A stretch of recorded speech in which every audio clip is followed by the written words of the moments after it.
read the description of this, it makes you wonder how the hell someone didn't stop in. Gloria Allred, the fact that it was such a violent act, I was thinking, okay, what if I were to be on the subway and I saw somebody get beat up?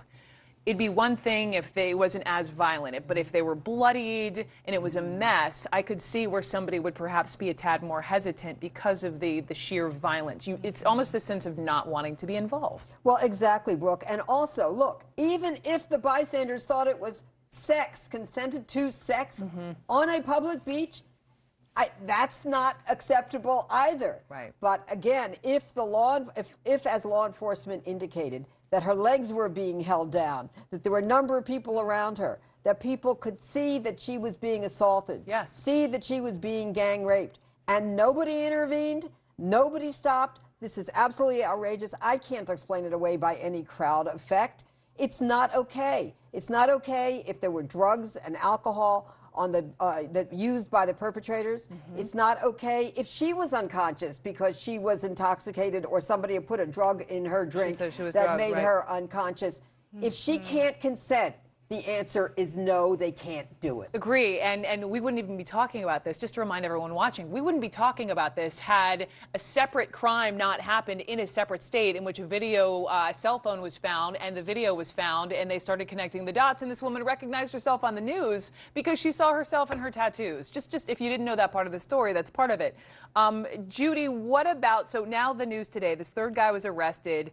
Is it the sense that these men, and it's not always men, but in this case it was men, it was a group mentality situation. There were multiple attackers, and is the sense that the consequences just aren't that high?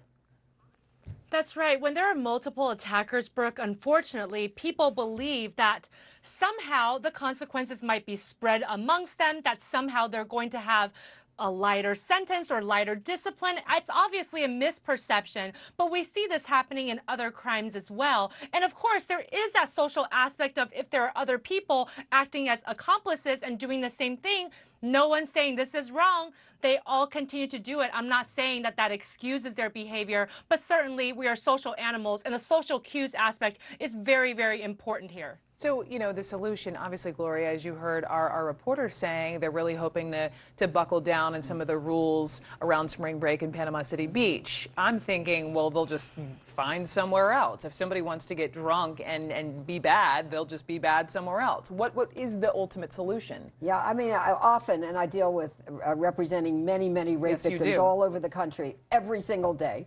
And there is often an association with alcohol or drugs and rape. Of course, sexual assault also occurs when there's no drugging and there's no intoxication. But often there is an association. I do think that there needs to be smaller crowds, there needs to be more law enforcement, at least for that period of time during spring break. And most of all, we got to have conversations in colleges with young people about how it is not socially acceptable and it is against the law and there are serious consequences for men who prey on women and rape them. Gloria Allred, Judy Ho, thank you both very much.